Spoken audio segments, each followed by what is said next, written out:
안녕하십니까, PC볼입니다. 이번에는 2020년 전기기사 1, 2회 통합으로 시행된 전자계산기 조직 응용기사 필기, 그 중에서 이제 4과목 운영체제의 기출문제를 풀어보겠습니다. 2020년 1, 2회 통합에서 운영체제 같은 경우에는 이제 이렇게 출제됐습니다. 61번부터 80번 이제 운영체제 문제고, 이렇게 키워드로 정리가 되어 있고 좌표가 있으니까는요, 부분적으로 보실 분은 이제 동영상 설명란에 링크로 이렇게 쉽게 볼 수 있으니까는 그 참고하셔가지고 활용하시면 되겠고요. 기출문제 구하기는 쉽지만은, 역시 동영상 링크를 통해서 PC본 블로그에 이제 올라가 있습니다. 문제가. 그거를 이제 활용하실 분은 활용하시면 됩니다.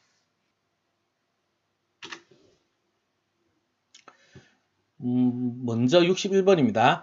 CPU 스케줄링에 있어서 선점, 프립션 알고리즘에 해당하는 것은 CPU 스케줄링, 이거는 이제 프로세스 스케줄링이라고도 불립니다. 프로세스 스케줄링, 뭐, 이렇게도 불리니까 이제 같은 뜻이고요. 이게 뭐 하는 거냐? CPU가 이제 프로세스들을 이제 실행을 시키는데, 프로세서들이 여러 개 있는데 뭐를 먼저 실행을 시키는지 이거를 이제 정하는 알고리즘이 되겠죠. 이러한 알고리즘이 이제 CPU 스케줄링이라고 하고, 여기에서 이제 크게 두 선점, 비선점 이렇게 나눠지는데 거기에 대해서 좀 알아보면요. 선점, 비선점 스케줄링. 일단은 방금 말한 이제 프로그램이 이제 실행이 되면 이제 그게 이제 프로세스가 되는데, 프로세스들이 이제 상태가 이제 처음에 이제 준비 단계, 실행 단계, 대기 단계. 이건 다음 문제에서 좀 자세히 볼 거고요. 이제 스케줄링을 결정해야 되는 네 가지 상황은요. 한 프로세스가 이제 실행 상태에서 대기 상태로, 그러니까는 이제 블록된다고 합니다. 이런 블록이 되는 상태, 블록이 될 때, 이때 이제 그 스케줄링 결정을 해야 되고요. 아니면은 프로세스가 이제 실행 상태에서 준비 완료 단계, 이렇게 되는 거. 인터럽트 걸렸을 때입니다. 인터럽트로 전환될 때. 그 다음에 프로세스가 이제 대기 상태에서 준비 완료 상태라 될 때. 이게 웨이크업이라고 부릅니다. 이럴 때 이제 그 스케줄링이 실행이 돼야 되고, 그 다음에 프로세스가 종료되는 거, 완전히 종료되는 거. 이런 경우가 있습니다. 그래서 뭐를 이렇게 그 대기 상태로 만들다든지 실행해서 이제 완료로 만든다든지 대기에서 완료 이렇게 하는 순서들을 이제 정하는 알고리즘이 이제 그 스케줄링이 되는데, 선점 비선점이 나눠지는 기준은 여기서 그냥 분류가 되어 있는데 이거를 뭐 외울 필요는 없고요. 나눠서 외우는 게 아니고 이러한 알고리즘에 대한 성향을 알면 돼요. 일단은 타임 슬라이스를 알아야 됩니다. 타임 슬라이스는 그 말 그대로 하면 이제 시간을 뭐 잘라냈다 뭐 이런 뜻이 있는데, 프로세서가 한번 실행됐을 때 이 얘가 이제 우선순위가 어떻든지 간에 일단은 이렇게 시간을 조각을 해서 이때가 되면은 무조건 이제 종료를 되고 그 다음에 다시 뭐 실행을 시킬 수는 있겠지만은, 이 시간이 초과해서 이렇게 할 수 있는 권한이 프로세서한테 없고 CPU가 종료시킬 수 있는 권한을 갖고 있단 말이에요. 이게 이제 선점입니다. 선점. 타임 슬라이스가 존재하는 게 선점 스케줄링이고, 그 다음에 존재하지 않는 게 비선점입니다. 비선점은 이제 이런 게 있고, 그 다음에 선점은 이런 게 있는데, 이거를 이제 이렇게 분류해서 외우는 게 아니라 이 각각의 알고리즘을 알면은 이 알고리즘의 타임 슬라이스의 그 개념이 있다고 하면은 선점 스케줄링이 될 거고, 이게 없으면 비선점이 되는 겁니다. 그러면 문제로 돌아와서 지금 이 문제에서는 선점을 묻는 거예요. 선점. 그러면 이제 타임 슬라이스가 존재를 하는지를 봐야 됩니다. 우선은 이제 SRT, shortest remain time. 이거는 이제 가장 이제 잔여 시간, 이제 실행을 해서 이제 종료될 때까지 남은 시간이 가장 짧게 남은 거를 이제 먼저 실행시키는 게 이제 SRT입니다. 그렇기 때문에 지금 현재 실행 중인 프로세서가 있다 하더라도 이런 거, 이 조건에 맞는 거, 이제 잔여 시간이 가장 짧은 프로세서가 있으면은 지금 있는 거는 블록 시켜버리고 그거를 갖고 와서 실행을 시키는 거. 그래서 이거는 이제 타임 슬라이스 개념이 있습니다. 타임 슬라이스 개념이 있기 때문에 답은 바로 1번이 되겠고요. 그 다음에 나머지 것도 좀 보면은 우선순위 알고리즘은 이제 전체를 아우리는 이제 폭넓은 말이지요. 이 답이 될 수가 없고, 그 다음에 HRN은 이제 응답률이 가장 높다. 이거는 이제 공식이 하나 존재해요. HRN은 이 응답률의 공식이 어떻게 되냐면은 실행시간 분의 대기시간 플러스 실행시간 이렇게 됩니다. 그래서 이 수치가 높으면 우선순위가 높단 말이에요. 그래서 이 공식에 이거 자주 나옵니다. 필기에서도 나오고 실기에서도 나오고 이 공식 자체를 묻는 문제가 상당히 자주 나옵니다. 그래서 이거 알아야 됩니다. 실행 시간은 이제 그 프로세스가 이제 완료될 때까지 걸리는 시간 그걸 말하고, 대기 시간은 얘가 이제 실행되지 못하고 대기 상태로 있었던 시간, 그 다음에 또 실행 시간, 이 두 개를 더한 거를 이걸 나눈 거지요. 그래서 이제 분모에 있는 이 실행 시간, 분모에도 있는 이 실행 시간이 길수록 우선순위는 떨어지겠지요. 왜냐하면 분모가 커지면은 전체 크기가 작아지니까는. 그런데 대기시간, 분자에 있는 대기시간, 오랫동안 기다린 거는, 이제 우선순위를 높여준단 말입니다. 그래서 이제 이 공식 좀 기억을 하시고요. 이 공식에 의해서 실행되기 때문에 CPU에서 타임슬라이스 그게 없습니다. 타임슬라이스 개념이 없고, 이 알고리즘은, 그래서 답이 될 수 없습니다. 비선점입니다. 비선점. FCFS는 이제 굉장히 단순하지요. 먼저 온 게 먼저 서브된다. 먼저 실행이 된다. 그러니까는 이제 대기큐에 먼저 들어온 거를 먼저 실행시키는 아주 단순한 구조입니다. 이거 역시 타임슬라이스 개념이 없습니다. 그래서 답이 될 수가 없습니다. 그래서 이제 정답은 이제 1번이고, 선점, 비선점. 선점인 거는 무조건 타임슬라이스가 존재한다. 개념이 존재한다. 타임슬라이스. 타임슬라이스는 이제 시간 단위로 딱딱 됐을 때 종료가 되지 않더라도 이제 종료시킬 수 있는 권한이 CPU에게 있다.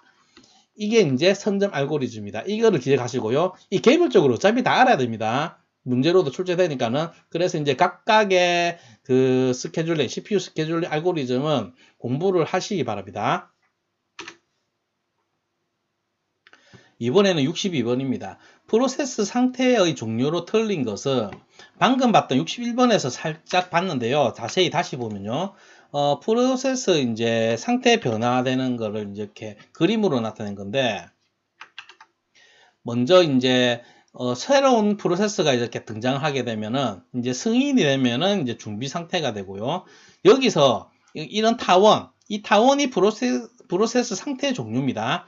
준비가 되고, 준비에서 이제 뭐 실행이 되고 대기가 되고 뭐 종료가 된다든지 이런 게 상태들이 준비, 실행, 대기, 종료 이렇게 있습니다. 용어로도 아셔야 되고요. 방금 문제에서 용어로 나온 것처럼 이렇게 있고, 지금 이 빨간색은 이제 프로세스의 상태 전이의 종류. 상태 전이의 종류란 말은 얘가 이제 상태를 변화시키게 되는 원인, 아니면은 CPU가 행하는 행위 뭐 이런 거 보시면 돼요. 그러니까는 보면은 이제 러닝 상태에 있는, 실행 상태에 있는 프로세스를 인터럽트 시켜서 준비 상태로 만들지요. 그 다음에 아니면은 실행 상태에 있는 것을 블록 그 대기 상태로 만드는 거죠. 대기 상태에 있는 것을 이제 준비 단계로 만드는 것을 웨이크업 시키는 거죠. 그러니까 이제 상태의 종류와 상태 전이의 종류를 구분하셔야 됩니다. 이 부분은 이제 한 번씩 나오는 거니까는 익혀두시면 좋고요. 문제로 돌아와서 상태의 종류를 묻고 있습니다. 전이가 아니고 상태의 종류가 있으니까는 이제 레디는 준비, 런닝은 실행, 블록은 대기 상태지요. 리퀘스트 이거는 뭐 요구하다인데 이거는 이런 상태는 없습니다. 그래서 이제 틀린 것을 고르는 거니까는 답은 1번이 되겠습니다. 이번에는 63번입니다. 분산 운영체제 구조 중 다음의 특징을 갖는 것은, 분산 운영체제라고 하면은 여러 가지 말 그대로 분산되어 있단 말이죠. 시스템이 이렇게 분산되어 있고, 이 각각의 시스템에는 운영체제가 있을 거고 어떤 이런 구조를 말하는데, 얘가 바로 네트워크 토폴로지입니다. 네트워크 토폴로지. 네트워크 이제 이 과목에 있는 네트워크에서 나오는 부분인데, 토폴리지. 그룹 토폴리지는 이제 자주 나오지요. 이게 자주 나오고, 분산 운영체제 구조는 바로 네트워크 토폴로지를 말한다. 이것을 알 수 있는데 그리 어렵진 않지요. 이게 되게 상식적인 부분이기도 해서 그래도 이제 자주 나오니까는 한번 쭉 훑어가면요. 네트워크 토폴로지는 일단은 이제 분산 시스템은 통신 네트워크에 의해 상호 연결된 약결합된 노드들의 집합이다. 이렇게 이제 정의가 됩니다. 여기서 약결합은 무엇이냐면은 약결합이 있고 간결합이 있는데 약결합은 지금 여러분들이 지금 이 강의를 보고 있으면은 컴퓨터로 보든 핸드폰으로 보든 뭐 패드로 보든 뭐 이렇게 각각의 이제 그게 이제 노드들이죠. 각각의 이제 터미널인데 이런 것들을 여러분들이 지금 보고 계시는 그 하드웨어 보면은 뭐 핸드폰이라 치자. 그 핸드폰 안에 CPU도 있고 램도 있고 저장 디스크도 있고 뭐 다 있습니다. 컴퓨터로 보든지 간에 이렇게 각각의 노드들이 갖출 거 다 갖추고 있습니다. 그래서 독립적입니다. 독립적이고 간결합 시스템은 이제 서로 의지를 많이 합니다. 굉장히 서로 의지를 많이 하는데 예를 들자면 클라우드 PC가 있습니다. 클라우드 PC. 클라우드 PC는 뭐냐면은 이게 이제 써보신 분은 아시겠지만은 서버 컴퓨터가 한 대가 있고요. 그 다음에 이제 단말기들 여러 명이 이제 같이 쓰는데 여기는 각각은 이제 시스템은 모니터하고 이 모니터입니다. 한글 모자가 아니고 모니터 그런 겁니다. 마우스, 모니터랑 마우스, 키보드 이 정도로만 있고 본체가 없어요. 그래서 이제 랜선으로 연결돼 가지고 서버에 있는 CPU랑 그 다음에 그 주기억 장치, 하드디스크까지 이렇게 이 자원을 활용해서 마치 개인 컴퓨터처럼 이렇게 사용되고 있습니다. 각각의 컴퓨터들이. 그래서 이제 입출력 장치를 이렇게 갖추고 있고 이 서버 컴퓨터의 자원을 활용하고 있습니다. 얘네들 같은 경우에는 서버 없이 얘만으로는 아무런 동작을 할 수가 없어요. CPU도 없고 아무것도 없기 때문에. 그래서 독립적이지가 못합니다. 이런 거를 이제 간결합 시스템이랍니다. 이 개념을 알고 계셔야 돼요. 한 번씩 좀 어려운 문제에서 나오니까는 어떤 개념인지는 알고 있어야 됩니다. 그래서 이제 토폴로지를 이제 하나씩 살펴보겠는데, 먼저 이제 그물형, 메시형이고, 이제 모든 장치는 다른 장치에 대한 전용의 점대점 링크. 그러니까 이 하나의 노드가 나머지 4개의 각각의 이렇게 그 링크를 갖고 있습니다. 이렇게. 얘는 또 나머지 4개와 각각의 링크를 갖고 있고. 그래서 이제 돈이 많이 드는 단점이 있습니다. 그물형 네트워크에서 n개의 장치를 서로 연결하기 위해서는 n 곱하기 n-1 이거 나누기 2 이거의 물리적인 채널이 필요하다. 이거는 이제 뭐 수열, 순절 뭐 1에서 유도되는 공식이고요. 아무튼 그물형은 이렇게 빠르기는 제일 빠릅니다. 각각이 이제 맨투맨으로 연결되기 때문에 성능은 좋은데 이게 이제 비싸죠. 구축하기가. 그래서 그런 단점도 있고요. 이런 게 이제 그물형이고요. 그 다음 거를 보면은 이제 스타형, 성형은 이제 이렇게 보듯이 각 장치는 일반적으로 허브라고 불리우는 이제 중앙 제어 장치와 점대점 링크를 갖고 있습니다. 그래서 얘 중간에 이래 있으면은 얘 각각에 연결이 되어 있고 얘가 이제 얘랑 통신을 하려고 하면 항상 허브를 통해서 그러면 이제 2개의 링크가 필요하죠. 이런 식으로. 단점이 있다면 이 허브가 고장나면 나머지는 전부 다 연락 두절이 되겠지요. 이런 단점도 있습니다. 성형은 이런 거고, 그 다음에 이제 버스형. 버스형은 실제로 이제 컴퓨터 구조에서 자주 나오지요. 왜냐하면 이제 멀티 포인터 링크 구성을 갖는다. 이렇게. 멀티 포인트 이걸 말하고 있고 전송 순서를 결정할 필요가 있고요. 뭘 먼저 전송할 건지 그 다음에 데이터의 반사를 막기 위해서 터미네이터 이 끝에 있는 거 이게 터미네이터입니다. 케이블 끝에 데이터 반사를 막기 위해서 필요하고 이더넷이 대표적인 예입니다.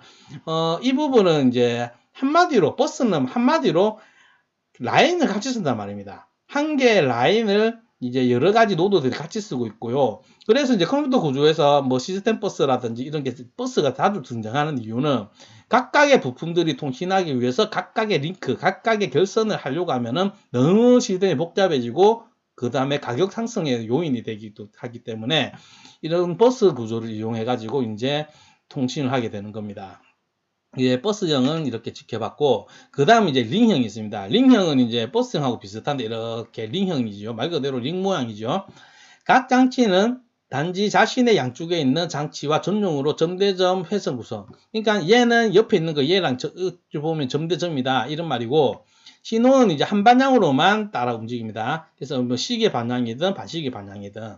그래서 상대적으로 설치와 재구성이 이제 쉽게 되고, 한 장치의 결합은 전체 네트워크를 사용할 수 없게 된다. 중간에 이 리핏 한 개 고장나 버리면 이제 통신 안 됩니다. 이게 불능이 됩니다. 뭐 이런 단점도 있습니다. 그 다음에 볼 거는 이제 실제적으로 방금 봤던 그런 토폴로지들이 실제로는 그렇게 딱 구성되지는 않고요. 혼합해서 사용됩니다. 지금 이거 같은 경우에는 허브에 이렇게 연결되어 있으면 이제 성형이죠. 스타형. 성형인데 각각의 이 라인들은 이제 버스형을 갖추고 있죠. 이 공통의 선로를 사용하고 있으니까 이런 식으로 혼합해서 실제로는 사용되고 있다고 보시면 됩니다. 돌아가는 버튼이 없네. 다시 문제로 돌아와서요. 이거 읽어보면, 특징을 읽어보면은, 모든 사이트는 하나의 호스트에 직접 연결되어 있다. 그럼 아까 봤던 이거지요. 중간에 이제 허브 있는 거. 이렇게 해가지고 여기 있고, 여기 있고, 여기 있고, 여기 있고. 그래서 이 한 문장만으로도 이제 이게 성형, 스타형이라는 걸 알 수 있습니다. 4번, 4번이죠. 나머지도 한번 읽어보면은, 중앙 컴퓨터 장애 시 모든 사이트 간의 통신이 불가하죠. 허브 고장나면은 불능이 되죠. 그 다음 통신 시 최대 2개의 링크. 얘랑 통신하려고 하면 링크 1개, 2개. 이렇게 2개만 필요하면 되고, 통신 비용이 저렴하답니다. 예. 뭐, 그렇게 뭐, 어려운 문제는 아니고, 기본적인 문제지만은 자주 나오기 때문에 한번 살펴봤습니다. 이번에는 64번입니다. 유닉스 시스템에서 사용되는 셀의 종류로 틀린 것은, 일단은 셀이 뭐냐면은, 셀은 이제 도스 시절의 분들은 이제 도스에서도 셀이라는 게 있었죠. 그 명령어를 내리기 위한 인터페이스라고 보시면 돼요. 도스는 일단 이제 프롬프트에서 명령어를 이렇게 쳐가지고 엔터를 치가지고 뭐 이런 식인데, 그 도스 셀이 이제 한국 사람이 만들었던 걸 기억을 합니다. 90년대에. 그러면은 이제 마치 GUI처럼 이렇게 파일 목록이 나오고 키보드로 이제 순서 버튼을 눌러서 마우스도 지원했습니다. 나중에는 이렇게 파일을 골라가지고 클릭이라든지 엔터를 치면은 바로 실행되게끔 실제로 이제 타이핑을 안 해도 이렇게 편리하게 만든 도스 셀도 존재를 했었고 대부분의 운영체에서 셀의 존재는 존재합니다. PC본에서 이제 강의 말고 IT 다반사라는 그 재생 목록이죠. 거기는 그냥 제가 뭐 아무거나 그냥 실제로 실생활에서 뭐 컴퓨터 고치는 거라든지 뭐 그런 거 뭐 잡다한 거 올리는 데인데 작년에 올린 것 중에서 핸드폰 그 락 걸린 핸드폰 사용하는 거 나오는 부분에서 이제 좀 보시면은 그게 안드로이드에서 그 명령어를 내릴 때 쉘 프로그램을 사용합니다. 안드로이드도 쉘 프로그램을 가지고 있고 대부분의 이제 운영체제에서 쉘이라고 불립니다. 이런 인터페이스를. 이런 문제 같은 경우에는 솔직히 뭐 이해고 뭐고 그런 거 없습니다. 유닉스를 써본 분한테는 굉장히 당연한 문제란다. 굉장히 쉬운 문제예요. 상식적인 문제인데 안 써본 사람한테는 뭐 외울 수밖에 없는 그런 문제가 되겠습니다. 문제는 뭐 있다고야 할 수도 있지만은 솔직히 실제 경험 있는 사람한테 유리해야 되는 거는 당연한 거라고 생각이 들고요. 외울 게 많은 건 아닙니다. 여기 나온 거 이게 이 정도만 알고 있으면 됩니다. 유닉스에서는 이렇게 본셀, 콘셀, C셀 뭐 이 정도로 알고 있으면 됩니다. 여기 다 등장하지요. C, 콘, 본. 그래서 알파셀 이런 거는 이제 유닉스에서 없습니다. 그래서 이제 답은 틀린 걸 고르는 거니까는 1번이 되겠고요. 이번엔 65번입니다.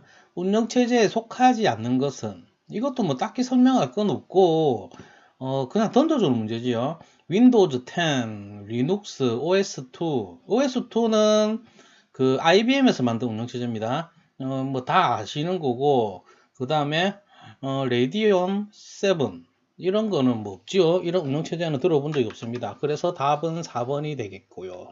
이거 보너스 문제입니다. 이번에는 66번입니다. 어셈블리 언어에 대한 설명으로 틀린 것은 운영체제 과목에서 왜 어셈블리 언어를 묻는지는 조금 의문입니다.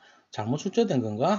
어쨌든 나왔으니까는 그리고 뭐 1과목에서 공부를 한 내용이기 때문에 뭐 한번 되짚고 가면요. 어셈블리어의 특징에 대해서 보겠습니다. 어셈블리어는 이제 프로그램에 이제 기호화된 명령 및 주소를 사용하고 있고요. 모든 언어가 대부분 그렇지요. 이제 기호화가 얼마나 추상화가 되어 있냐 안 되어 있냐 뭐 그 차이고, 이거는 어셈블리어는 이제 기계어랑 주로 비교가 됩니다. 기계어를 코딩을 하다가 나온 게 이제 어셈블리어니까. 어셈블리어의 기본 동작은 동일하지만 작성한 CPU마다 사용되는 어셈블리어가 다를 수가 있다. 호환이 안 됩니다. 시스템에 따라서. 그 다음 명령 기능을 쉽게 연상할 수 있는 기호를 기계어와 1대1로 대응시켜 코드화한 기호 언어다. 기계어 한 라인당 어셈블리어 한 라인이 대응하고 있다. 그렇게 알고 계시면 되는데, 좀 안 와닿죠. 고급 언어를 막 사용해 보신 분들은 이게 뭐 쉽게 연상이 안 되죠. 어셈블리어를 보면은. 그래서 이제 보통 보면은 어셈블리어가 이제 뭐 알파벳 이렇게 세 개로 뭐 합이면은 뭐 sum 이런 식으로, 이게 이제 니모닉이라고 합니다. 니모닉. 니모닉이 바로 이제 어셈블리어의 코드입니다. 니모닉을 사용한다. 이 부분도 알고 계시면 좋고, 그 다음에 기억장치의 제어가 가능하다. 이거는 뭐 시용도 마찬가지입니다. 기억장치의 제어. 그러니까 우리가 컴퓨터 구조에서 이렇게 쭉 배우는 게 주소 지정 방식 여러 가지로 배우고 이렇게 했잖아요. 이게 이제 어셈블러에서 가능하다. 시언어에서는 대표적으로 이제 포인터가 있겠고 뭐 그런 겁니다. 그 다음에 오류 검증이 어렵고 호환성이 없고 최적의 실행 시간을 고려한 프로그램 작성이 가능하고요. 그 C, 자바 등에 비하여 명령 실행 속도가 빠릅니다. 그 다음에 프로그래밍 시간이 오래 걸리고 디버깅이 어렵다. 뭐 이런 단점도 있습니다. 단점이 더 많지요. 지금 같은 경우에는. 그래서 다시 문제로 돌아와서 읽어보면은 1번에 어셈블러에 의해 기계어로 번역되어야 한다. C 언어는 이제 번역하는 게 컴파일러라고, 어셈블리어를 번역하는 건 어셈블러입니다. 어쨌든 맞는 말이고, 어셈블리 언어는 기종에 관계없이 동일한 명령어로 구성되는 장점이 있다. 틀렸지요. 이제 기종에 따라서 이제 호환이 안 됩니다. 다를 수가 있습니다. 그래서 답은 이제 2번이 되겠습니다. 2번은 틀린 말이 되겠고, 그 다음에 3번에 기호로 표기되어 프로그램을 작성하기가 기계보다 편리하다. 그 어셈블리 언어는 니모닉으로 되어 있다. 니모닉이 어셈블리어다. 뭐 이렇게 하시면 되고요. 3번 맞는 말이고, 어셈블리어에서 사용되는 명령은 의사명령과 실행명령으로 구분할 수 있다. 명령어들이 의사명령, 뭐 이거를 이제 슈도 명령어, 뭐 이런 영어 그대로 슈도 명령어, 슈도 명령어 뭐 이렇게 부르기도 하고, 이 의사명령어는 프로그램을 실행하는 이 실행명령어가 아니고, 의사명령어는 뭐를 담고 있냐면은 어셈블러, 이제 번역하는 이제 어셈블러에 알려주는 거예요. 어셈블러. 그래서 이제 프로그램 는 영향이 없습니다. 어셈블러한테 명령을 내리는 거니까는. 대표적으로 아주 간단한 거 뭐 end가 있습니다. end. 프로그램 끝났다. 이걸 이제 어셈블러한테 알려주는 거이 되겠지요. 어쨌든 4번 또 맞는 말이 됩니다. 그래서 이건 답이 2번이고요. 운영체제에서 왜 나왔는지 모르겠지만은 그래도 이제 1과목에서 공부했던 내용이니까는 뭐 어렵지 않게 풀 수 있는 문제였습니다. 이번에는 67번입니다. 분산 처리 시스템의 계층 구조에서 기역에 해당하는 계층은, 이 문제는 좀 잘못된 문제입니다. 이 분산 처리 시스템의 계층 구조가 아니에요. 일단은 분산 처리에 대해서 이제 조금 설명을 드리면요.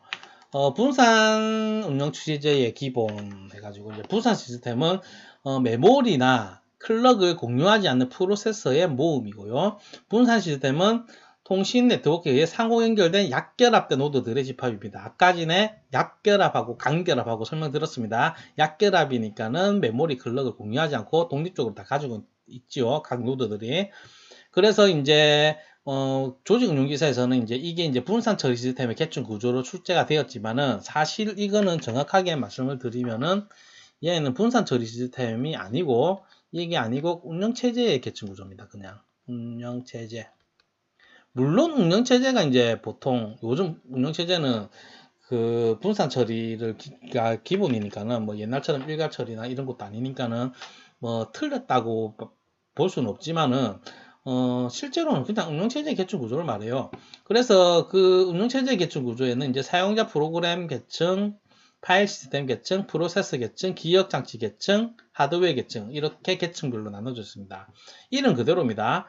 여기서 사용자 프로그램 계층은 프로그램에 대한 관리, 그 다음 파일 시스템은 이제 파일에 관련된 거, 저장, 액세스, 공유 뭐 이러한 파일 관리에 대한 기능을 하고 있고, 프로세서 계층은 이제 프로세스에 관련된 거, 생성, 종료 등 이런 걸 관리하고 있고, 기억 장치 계층 같은 경우에는 당연히 기억 장치 관리에 대한 기능이고요. 하드웨어 계층은 이제 컴퓨터 시스템의 기본 기능을 말합니다. 이러한 분산 처리 시스템의 이제 장점이자 목적은 자원을 공유하고, 계산 속도를 향상하고, 신뢰성을 가지고, 이게 이제 장점이자 목적입니다. 실제 분산 시스템의 계층 구조는요, 이게 이제 분산 시스템의 계층 구조입니다. 네트워크로 이렇게 열려 있고, 각각의 노드에는 각각의 로컬 OS를 가지고 있고요. 그래서 미들웨어 서비스라든지 분산 어플리케이션, 이게 이제 이렇게 공유가 되고 있다. 이게 분산 시스템의 계층 구조입니다. 실제로는. 그래서 다시 문제로 돌아와서 보면은, 문제에서 이렇게 하니까 할 수 없지만은, 이거는 이제 운영체제의 계층 구조고, 여기서 사용자 프로그램 계층, 파일 계층, 여기 들어가는 건 이제 프로세스의 계층이죠. 답은 1번이 되겠습니다. 이거는 문제 제목이 분산 처리 시스템이라고 해서, 모르고 풀면은, 이거는 이제, 네트워크 쪽으로 찍을 수도 있게끔 문제가 잘못돼서 그렇습니다. 이렇게 해도 찍게끔 실수가 나올 수도 있습니다. 어쨌든 간에 좋은 문제는 아닙니다. 그렇기 때문에 이게 운영체제의 계층 정확하게 알고 가십시오. 이런 거 잘못된 문제 틀려도 됩니다. 이번에는 68번입니다. 세마포에 관한 설명으로 틀린 것은, 세마포가 뭐냐?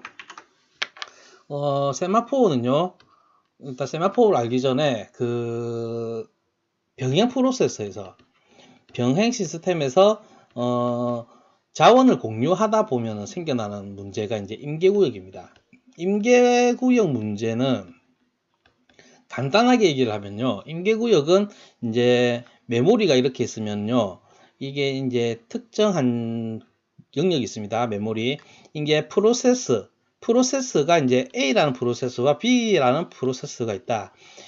병행 프로세서니까 이제 두 개 프로세서 동시에 실행이 되겠죠.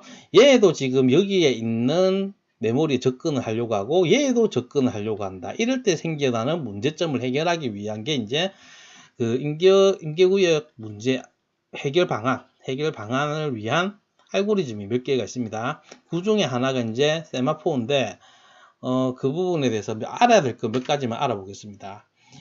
임계구역 문제 해결안, 지금 여기 있는 네 가지 말고도 알아야 될 게 있는데, 지금 여기에 정리해 둔 거는 이제 비지 웨이팅 방식. 비지 웨이팅은 이제 바쁜 대기. 이게 무슨 말이냐면은, 프로세서가 작업을 하지 않을 때, 대기하고 있는 동안에 계속 이렇게 검사를 해야 되니까는 계속 바쁘다, 이렇게 바쁜 대기, 이렇게 번역을 하기도 하는데, 공통점은요, 지금 이게 있는 게 네 가지 전부 다 비지 웨이팅 방식인데, 공통점은 while문이 계속 돌아가고 있습니다. 데크 알고리즘에도 while문이 있죠. 피터슨에도 while문이 있죠. 상호배즈에도 while문이 있고, 세마포에도 역시 while문이 있습니다. 그래서 이거를 이제 소스를 넣은 거는요, 조금 이해를 이제 코드로 이해가 잘 되는 분이 있거든요. 그런 분들을 위해서 넣은 거고, 코드를 다 알 필요는 없습니다. 세마포는 같은 경우에는 좀 알 필요는 있습니다. 코드로도 한 번 나온 적 있나? 한 번인가? 아무튼 잘은 안 나오는데, 그래도 이제 모양만 좀 봐놓으면 됩니다. 일단은 데크 알고리즘과 피터스 알고리즘은 상당히 비슷합니다. 두 개 다. 이 두 개, 데크 알고리즘과 피터스 알고리즘은 두 개의 프로세서로 한정해서 한정된 내용입니다. 그래서 데크 알고리즘만 좀 내용을 살펴보면요, 어떤 방식이냐면은 플래그 i가 true, 이게 true라는 말은 이제 i라는 프로세서가 이제 진입을 하려고 한다. 그런 의미입니다. 그런 의미로 아시면 되고요. 임계구역에 진입을 하려는 프로세서가 이제 이렇게 있고, 그 다음에 while, 플래그 J가 이제 진입한 상태다. 이때 어떤 작동을 하냐면은, 만약에 턴이 J가 그러니까는 접근한 상태에서 계속 작업을 그걸 해야 된다. 임계구역의 내용을 계속 써야 된다. 그럴 때는 플래그, 이제 i를 이제 폴스 시킵니다. 이게 true였는데 i를 이제 배제시켜 버리는 겁니다. 그래서 i를 만들고, 그 다음에 while 하면서 턴은 J가 이제 턴이 계속 J일 때, 그러니까 턴이 임계구역에 계속 있는 동안에 계속 작업을 하고 이게 끝나고 나서 J가 빠져나올 때 I를 true로 만들어서 진입하게끔 하기 위해서 true로 만들어 버리는 거. 이런 게 이제 데크 알고리즘입니다. 피터슨 알고리즘도 이제 좀 비슷하고요. 그 다음에 이제 상호 배제, 무텍슬락스라 이렇게도 부릅니다. 두 개 같은 의미고요. 얘는 이제 핵심어가 락입니다. 락. 그래서 프로세스가 임계구역에 들어가기 전에 반드시 락을 획득해야 되고, 임계구역을 빠져나올 때 락을 반환해야 된다. 이걸 이제 스핀락이라고 하는데, 이런 락에 해당되는 게 이제 어베러블 이 변수를 말합니다. 이 코드로 볼 때. 그 다음에 이제 이번 문제인 그 세마포에 관련된 건데, 세마포 같은 경우에는 뭐 다익스트라가 제안했다. 뭐 이런 걸 왜 묻는지 모르겠어. 아무튼 이런 사람이 제안한 거고, 두 개의 원자적 연산 P와 V로만 접근한다. 이 두 가지 연산이 있고, 세마포는 이제 음이 아닌 정수값을 갖는 플러그 변수입니다. 이 S가 이제 0이 아닌 정수값. 그러니까는 이게서 Y문에서 이제 S는 0보다 작다. 이 말은 이제 S가 0이란 말이에요. 그러면은 멈춰라. 뭐 이런 뜻입니다. 그러니까 나갈 때는 1을 증가시켜서 세마포를 이거 S가 세마포의 약자 S입니다. 세마포를 증가시켜서 다른 프로세서가 접근할 수 있게끔 이렇게 만드는 건데, P하고 V는요, 레저넌트어의 무슨 약자라서 저도 잘 모르고요. 이거를 이제 시온으로 하면 이제 웨이트가 시그널입니다. 이런 뜻이라고 생각을 하시면 됩니다. 그래서 기다리는 동안, 그 다음에 시그널, 신호 가는 동안 빠져나갈 때 이제 플러스 시키고 빠져나가는 거. 이런 게 이제 세마포입니다. 핵심만 알고 있으면 됩니다. 지금 다른 것들은. 그 다음에 다시 문제로 돌아가서요. 문제로 돌아가서 이제 세마포에 관한 것 좀 틀린 것은 이제 다익스트라가 제안한 방법이다. 이게 1번은 맞고요. 2번, 세마포는 여러 가지 동기 문제를 해결하는 데 사용된다. 이 동기는요, 뭐 EU 동기 뭐 이런 동기가 아니고요. 그 CPU 클럭을 말합니다. 같이 클럭을 타는 그거를 이제 스레드라고 하죠. 스레드가 이제 문제에서는 잘 안 나오는데, 스레드의 개념을 알아야지 프로세스에 대한 개념을 아는 거예요. 이론 강의에 있으니까는요, 이 부분 좀 챙겨보시는 게 낫고요. 어쨌든 세마포는 여러 가지 동기 문제를 해결하는 데 사용이 됩니다. 왜냐하면 병행 프로세스의 인계구역 문제 해결 방안이니까는. 그 다음에 3번, 프로세스 하나가 세마포 값을 수정할 때 다른 프로세스가 같은 세마포 값을 동시에 수정할 수 있다. 동시에 수정할 수 없습니다. 그럼 엉망진창이 되겠죠. 말도 안 되는 거고. 그래서 답은 이제 3번이 되겠네요. 그러면은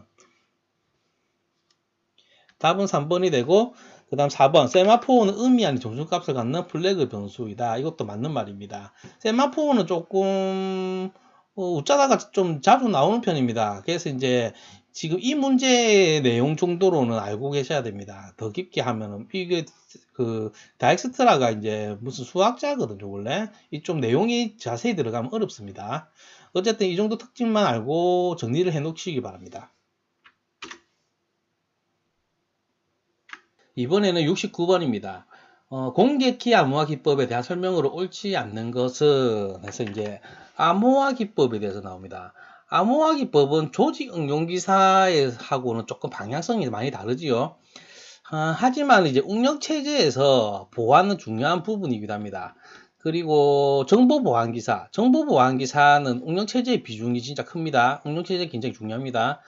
또 어렵지요. 보안 기사가 되게 어렵다고 하는데 좀 공부 방법도 좀 잘못되어 있습니다. 어쨌든 간에 공개키 암호화 기법에서 이제 이걸 알아보기 전에 이제 일반적인 암호화 기법을 좀 대략적으로 개괄적으로만 살펴가면은 이제 운영 체제에서 보안에서는 이제 보안 기법들은 이제 크게 이제 세 개로 나누면요.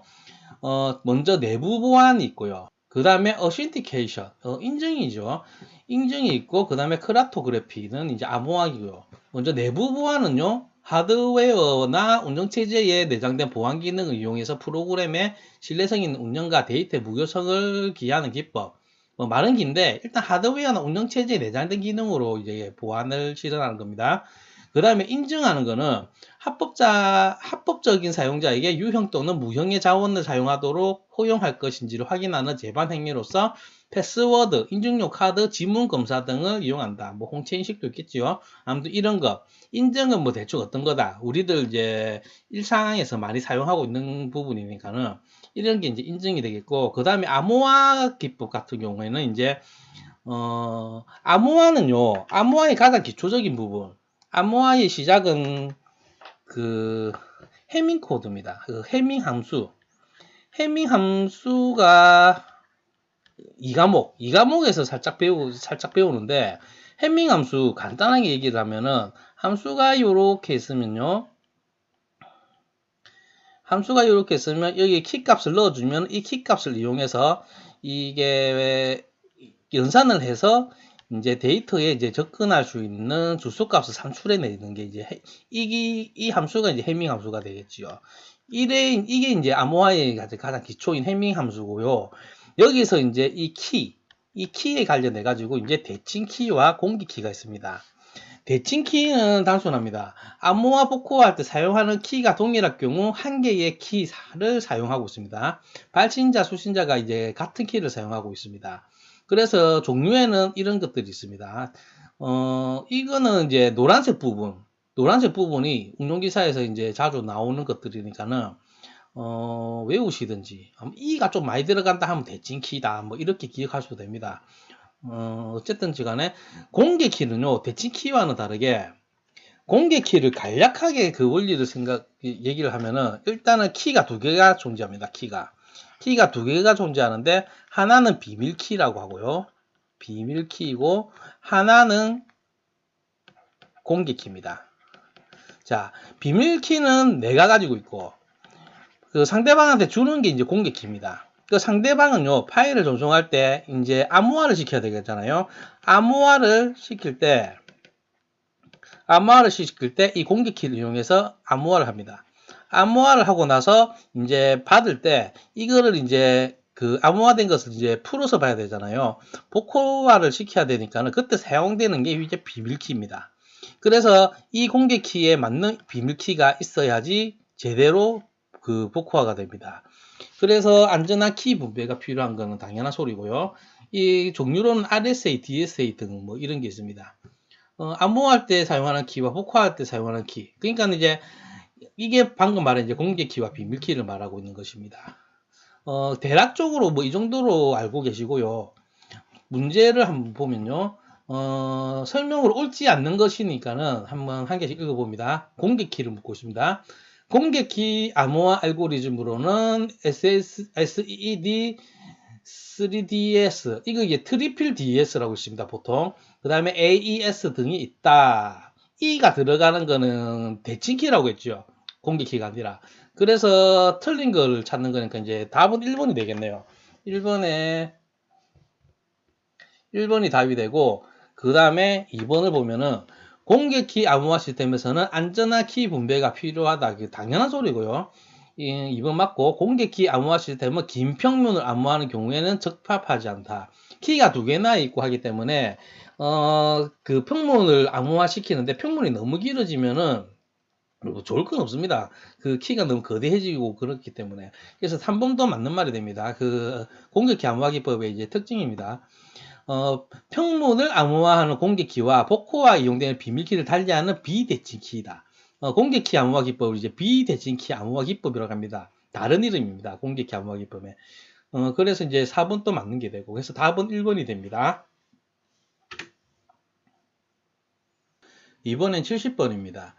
임계구역, 크리티컬 섹션, 임계구역 문제를 해결하기 위해 충족해야 할 요건이 아닌 것은, 임계구역 중요합니다. 아까 전에 그 68번이었나? 그 세마포 문제에서 잠깐 설명을 간략하게 드렸는데, 또 간략하게 또 다시 얘기를 드리자면은, 이 메모리가 이렇게 있고, 어떤 특정한 영역에, 이게 이제 병행 프로세스 시스템입니다. 그러면 이제 프로세서들이 있을 때, 프로세서들이 이제 A가 있고 B가 있다. 이 특정한 영역에 A도 접근하려고 하고 B도 접근하려고 할 때, 이럴 때 생겨나는 문제점이 이제 임계구역 문제점입니다. 그래서 이때에 이런 같이 공유되는 이 공간을 이제 임계구역이라고 합니다. 간략하게 조금 마음에 와닿는 그런 문제점을 생각을 떠올리자 하면은 우리가 이제 이 과목에서 데이터베이스를 배울 때 배웠던 트랜잭션이 있습니다. 트랜잭션은 이론 강의에서 이제 은행을 예를 들어서 이렇게 설명을 들었는데, 은행 업무, 어떤 특정 계좌에 간략하게 얘기하면 특정 계좌에 100만 원이 있는데 지금 이게 네트워크로 다 됐으니까는 은행에서 누가 이제 이게서 100만 원을 뽑으려고 하고, 그 다음에 ATM기에서 또 누가 이제 100만 원을 뽑으려고 한다. 이게 동시에 진행됐을 때 둘 다 이렇게 인출이 돼 버리면은 잔고는 100만 원인데 결국은 200만 원 인출되는 이런 이상한 현상이 발생하잖아요. 그래서 이런 걸 방지하기 위해서 이제 트랜잭션 기법이 사용되는데, 내나 이렇게 비슷한 뉘앙스로 임계구역을 이해하시면 됩니다. 그래서 이제 임계구역 문제에 대해서 조금 살펴보면요.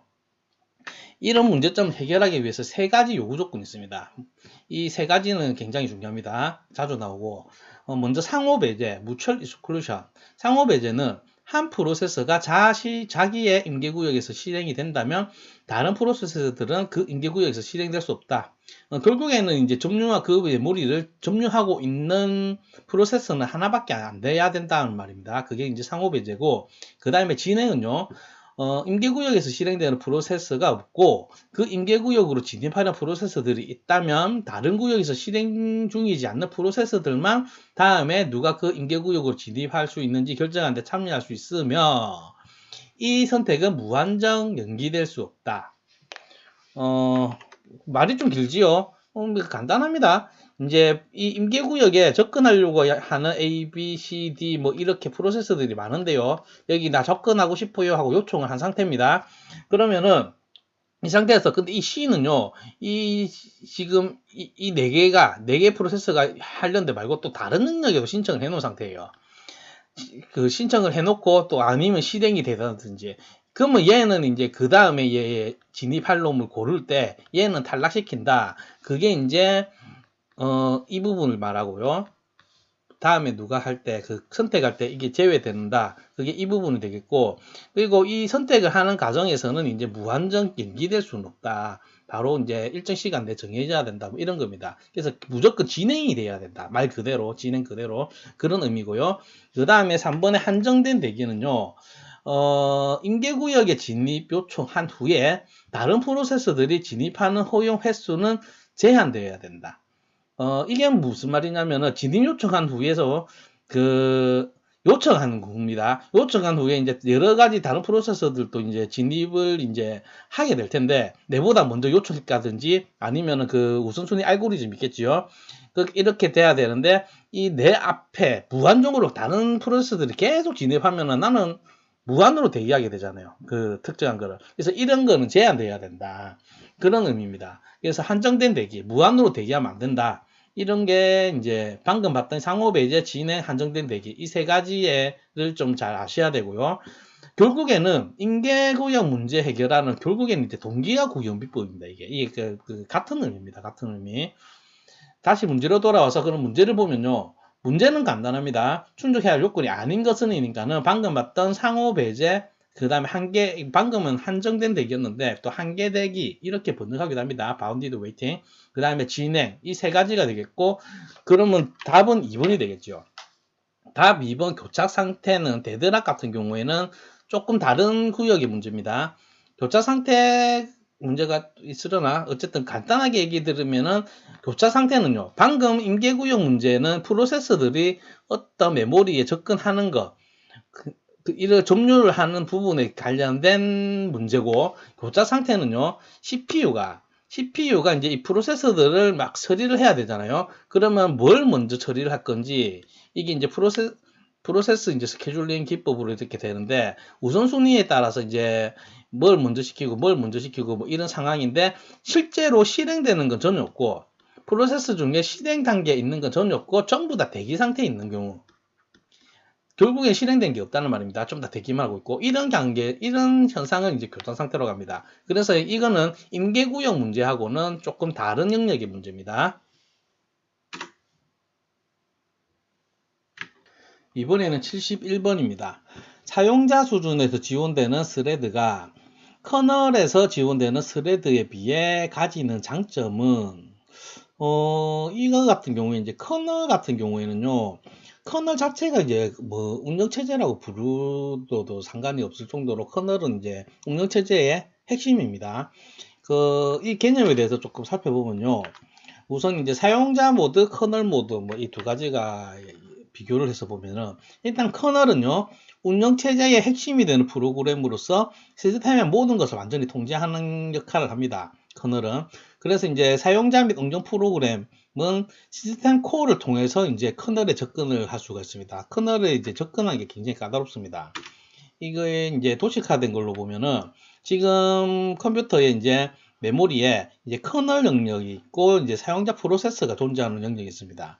그래서 실행 중인 사용자 프로세서가는 이제 커널에 이제 접근하기 위해서는 시스템 코어를 호출해서 이를 통해서 이제 권한을 부여받고 시스템 코어를 이제 실행을 하게 됩니다. 그럼 커널에 접근하게 되고 이제 마무리를 하고 나면 시스템 코어에서 이제 복귀하는 뭐 이런 구조를 가지고 있습니다. 그래서 이러한 커널 모드는 슈퍼바이저 모드 아니면은 시스템 모드 아니면 특권 모드 뭐 이런 거 말합니다. 윈도우즈에서 뭐 관리자 모드 뭐 이런 거 있잖아요. 관리자 권한 뭐 그런 거랑 같은 겁니다. 그래서 이제 이 부분은 굉장히 까다롭기 때문에 사용자 프로세서 이 사용자 모드 영역에서의 기준으로 보면은 지금 장점은요. 사용자 프로세서는 이제 이식성이 높고 오버헤드가 좋고 유연한 스케줄링이 가능합니다. 왜 그러냐면은 커널에 상관없기 때문에. 그러니까 사용자 프로세서 같은 경우에는 커널은 조금 불편해요. 실제로 이제 코딩 공부를 하고 실제로 이제 프로그램을 만든다. 또 요즘은 특히 이제 앱 개발 공부를 많이 하시는 분도 많은데 처음에 아니면 안드로이드다 치면은 안드로이드 같은 경우에는 이제 할 때 가장 골치 아픈 부분 실제로 이제 돌아가는 걸 내가 만들 때 제일 초보 때 제일 좀 골치 아픈 부분이 바로 이 커널 때문입니다. 뭐 커널이라는 용어를 아마 그 프로그래밍 책을 보면은 잘 안 쓰겠지만은 예를 들어서 안드로이드 앱을 만든다. 그러면 이제 그 핸드폰에 있는 카메라를 사용한다든지 아니면은 뭐 뭐고 수평 센서라든지 뭐 그런 거를 활용한 앱을 만들고자 할 때 그런 하드웨어를 제어하려고 하면은 이제 커널에 접근을 해야 되거든요. 그래서 이제 이런 부분이 이 안드로이드 같은 경우에는 버전이 이렇게 바뀔 때마다 조금 그게 좀 달라져요. 그렇기 때문에 그 부분에서 이제 초보들이 처음에 이제 앱을 만들려고 하시는 분들이 그 부분에서 되게 조금 혼란스러워하는 어려움을 많이 겪습니다.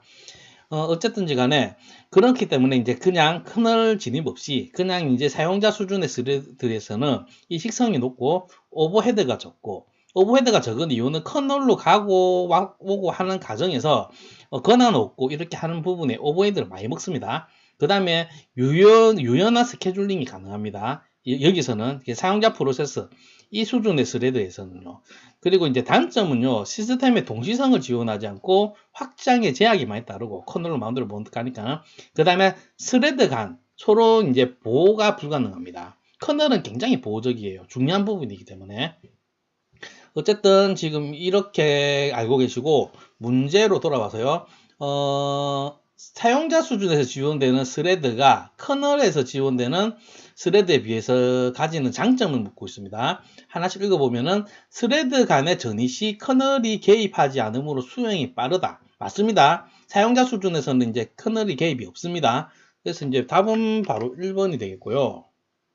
맞는 말이고 나머지는 왜 틀렸는지 한번 읽어보면은 이번에 이제 한 프로세서가 운영체제를 호출할 때 전체 프로세서가 대기할 필요가 없으므로 수행이 빠르다. 아닙니다. 호출한 것 자체가 시간 많이 먹습니다. 이번은 이제 틀린 말이고 3번에 이제 스레드의 개수가 많은 경우에는 프로세서 단위로 스케줄링이 되기 때문에 처리 시간을 많이 배정받을 수 있다. 사용자 수준에서의 스레드 같은 경우에는 스케줄링이 굉장히 다양합니다. 유연합니다. 굳이 프로세스 단위로 스케줄링이 되는 건 아닙니다. 그 다음에 스레드의 개수가 많은 경우에는 각 스레드의 독립적인 스케줄링으로 인하여 처리 시간을 많이 배정받을 수 있다. 이거는 말이 안 되죠. 스레드의 개수가 많으면 당연히 많이 못 받지요. 이거는 상식적으로 생각해도 잘 읽어보면 말이 안 되는 겁니다. 그래서 어쨌든 71번은 답이 1번입니다. 이번에는 72번입니다. 주기억 장치 배치 전략 기법으로 최초 적합 방법을 사용한다고 할 때 다음과 같은 기억 장소 리스트에서 10K 크기의 작업은 어느 기억 공간에 할당되는가? 이거는 이제 주기억 장치 배치 전략 중에서도 이제 연속 메모리 할당 기법이죠. 간단하고 쉬우면서도 자주 나오는 부분입니다. 그래서 좀 명확하게 보고 가면은 일단은 세 가지가 있습니다. 퍼스트 핏, 최초적합이 있고, 베스트 핏, 최적적합이 있고, 워스트 핏, 최악적합 이렇게 세 가지로 나누고요. 이름 그대로입니다. 최초적합 같은 경우에는 첫 번째 사용 가능한 가용 공간, 검색에서 첫 번째 만나는 가용 공간이 생기면은 무조건 거기 할당하는 게 이제 최초적합입니다. 그 다음에 최적적합 같은 경우에는 사용 가능한 공간 중에서 가장 작은 것을 택합니다. 그래서 이제 가장 작은 부분에서 할당을 하고 나면 그 부분에 남은 부분, 그게 이제 작은 가용 공간을 만들어내는 장점이 있고, 이게 뭐 장점이라기보다는 단점이 될 수도 있습니다. 그 다음에 최악적합 같은 경우에는 가장 큰 가용 공간을 선택하는 겁니다. 그래서 내 남은 가용 공간이 충분히 커서 다른 프로세서들을 위해서 유용하게 그 남은 공간을 또 사용할 수가 있는 이렇게 활용이 가능한 그런 부분입니다. 그래서 예를 각자 들어보면은 지금 메모리 할당 영역에 이렇게 여기가 사용 중이고 지금 비어 있는 데가 1번 50K, 2번 400K, 3번 200K 이렇게 했을 때 150K 작업을 요구할 때 먼저 최초 적합 퍼스트 핏으로 하면은 이제 이 위에부터 이렇게 검색을 할 때 처음 만나는 거 150K가 들어가려고 하면 1번은 당연히 안 되고 2번은 이제 충분히 들어가지요. 그래서 이제 처음 발견된 400K에다가 이제 바로 할당을 하는 겁니다. 그 다음에 이제 베스트 핏. 최적 접합 같은 경우에는 이제 전체, 남은 공간 전체에서 제일 작은 거. 그래서 200K가 되겠죠. 그래서 3번에 할당이 될 거고, 그 다음에, 최악 적합 같은 경우에는 남은 공간 중에서 제일 큰데, 400K에다가 넣게 되겠죠. 그래서 이제 퍼스트 핏과 마찬가지로 2번에 이렇게 할당이 됩니다. 예시로 보면 이렇습니다. 그 문제로 돌아와서 지금 문제에서 이제 최초적합 퍼스트 핏 방법으로 한다고 하니까는 위에서 아래로 이렇게 쭉 내려갈 때 이제 10K가 들어가야 되니까는 처음 만나는 건 문제입니다. A는 이제 들어갈 수가 없죠. 5K밖에 안 되고 넣을 건 10K니까는 그러면은 넘어가서 뒤에 15K가 되겠죠. 15K는 10이 충분히 들어가죠. 그래서 답은 간단하게 B라고 이렇게 풀 수 있는 문제입니다. 답은 2번. 이번에는 73번입니다. 한 프로세스에서 사용되는 각 페이지마다 시간 테이블을 두어 현 시점에서 가장 오랫동안 사용되지 않는 페이지를 교체하는 알고리즘. 페이지 교체 알고리즘을 말하고 있는데, 페이지 교체 알고리즘은 이제 가상 기억 장치에서 사용되는 겁니다. 그래서 이제 페이지 교체에 대해서 좀 알아보겠습니다. 페이지 교체는 페이지를 바꾸는 건데, 페이지 대치라고도 부릅니다. 이게 같은 말입니다. 페이지 폴트가 발생했을 때 페이지 폴트 시 비어있는 프레임이 없을 때 페이지 교체를 실시하는 겁니다. 이게 무슨 말이라고 하면은 간략하게 가상기억 장치에서 설명을 드리자면은 지금 이제 CPU가 있으면요. CPU가 있으면은 프로그램이 실행되어 있으면은 원래대로 가상기억 장치가 아닌 그냥 일반적인 상황에서 여기 주기억 장치에 프로그램이 이제 올라와 있습니다. 그러면 이걸 이제 프로세스라고 하죠. 이런 프로세스가 있는데 CPU가 이제 연산이 필요할 때마다 요구를 하고 주고 연산을 이렇게 주고받고 하면서 이렇게 연산을 처리가 되는데 이 물리 메모리 용량의 이제 용량보다 이제 큰 거는 프로그램이 실행시킬 수가 없어요. 그렇기 때문에 그거를 이제 물리 메모리보다 그 프로그램이 클 때 실행시키기 위해서 이제 가상기억 장치라는 개념이 나오는데요. 가상기억 장치는 CPU에게 이제 메모리가 얘가 원래는 1메가 밖에 안 되는데 나는 10메가예요 라고 이렇게 거짓말을 해놓고요. 그럼 CPU는 10메가 프로그램이 여기 있는갑다. 10메가치가 있다. 이렇게 생각을 하고 하는 겁니다. 그런데 용량은 물리 메모리의 실제 용량은 이제 1메가밖에 안 되는데 10메가라고 해놓았으니까는 물론 이제 이 자기 용량만큼의 프로그램을 좀 갖고 있겠지요. 여기서 이제 요구를 하고 주면 되는데 만약에 CPU가 요구한 게 물리 메모리가 들고 있지 않다. 이럴 때는 보조기억 장치에서 없는 거를 가져와야 돼요. 이렇게 가져와야 되는데 이 가져올 때 물리 메모리에 더 이상 용량이 없으니까는 지금 갖고 있는 것 중에서 하나를 희생시켜 가지고 없앱니다. 희생시키고 나서 새로 갖고 온 거를 이렇게 가지고 할당을 시켜 놓고 CPU가 연산을 하게 되는, 간단하게 말하면은 가상기억 장치가 이런 경우고요. 지금 봤던 희생될 프레임, 이제 뭐를 이제 삭제할 건지 이거를 선정하기 위한 게 이제 페이지 교체 알고리즘입니다. 이는 게 이제 페이지 교체 알고리즘이라고 알고 계시면 되고, 그 알고리즘에는 여러 가지가 있는데요. 세부적으로 알아야 되는데 간략하게 몇 가지를 보면은, 먼저 FIFO, First In, First Out 같은 경우에는 먼저 온 거를 먼저 처리한다. 그래서 메모리에 올라온 지 가장 오래된 페이지를 먼저 내쫓아냅니다. 희생시키는 걸 말합니다. 그 다음에 OPT, 옵티멀은 이제 앞으로 가장 오랫동안 사용되지 않을 페이지를 예측해가지고 그거를 이제 교체하는 겁니다. 내가 예측하기에 얘는 이제 앞으로 사용 안 될 것 같아 해서 그걸 희생시키는 걸 말하고, LRU는 이제 리스트 리센트 유즈 돼가지고 가장 오랫동안 사용되지 않은 페이지, 사용한 지, 그러니까는 그 타임 구간이 있겠죠. 한 약 10초 동안에 어떤 게 이제 가장 사용이 오래 안 된 게 있다. 여기 물리 메모리 있는 것 중에서 그거를 이제 쫓아내는 거고, NUR 같은 경우에는 이게 여기는 이제 가장 사용 빈도가 작은 거. 이제 같이 이렇게 있는데 하나는 뭐 100번 그거 접근을 했고, CPU가 100번 사용했고, 한 개는 50번 사용했고, 한 번은 이제 같은 기간 동안 2번밖에 사용 안 됐다. 얘는 많이 안 쓰니까 얘를 쫓아내고 이제 새로운 거 가져오는 겁니다. 그게 NUR입니다. 그래서 페이지 교체 알고리즘 따로 이제 자세히 알 필요가 있고요. 문제로 돌아와서 여기서 문제에서 묻고 있는 거는 현 시점에서 가장 오랫동안 사용되지 않은 페이지를 교체하는 알고리즘은, 이건 이제 방금 봤던 LRU를 말하지요. 그래서 답은 3번이 됩니다. 여기서 이제 C스캔은 이제 페이지 교체 알고리즘이랑 상관없는 겁니다. 이거는 디스크 스케줄링입니다. 디스크 스케줄링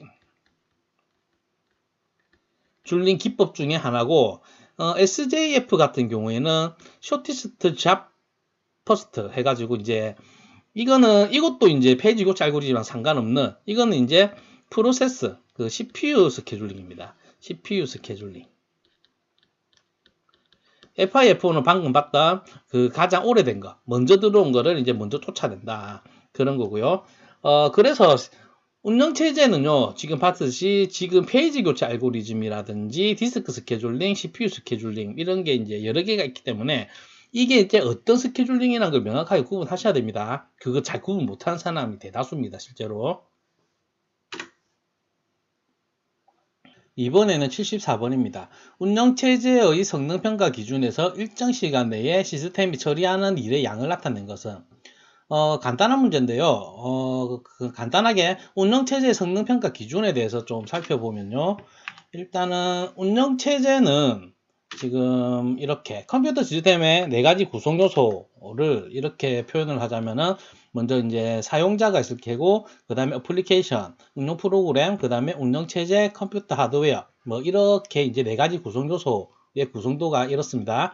그러면 운영체제 같은 경우에는 컴퓨터 하드웨어를 관리하는 소프트웨어이고요. 그 다음에 응용 프로그램을 위한 기반을 제공하고 컴퓨터 사용자와 컴퓨터 하드웨어 사이에서 중재자 역할을 한다. 이게 이제 운영체제의 일반적인 정의입니다.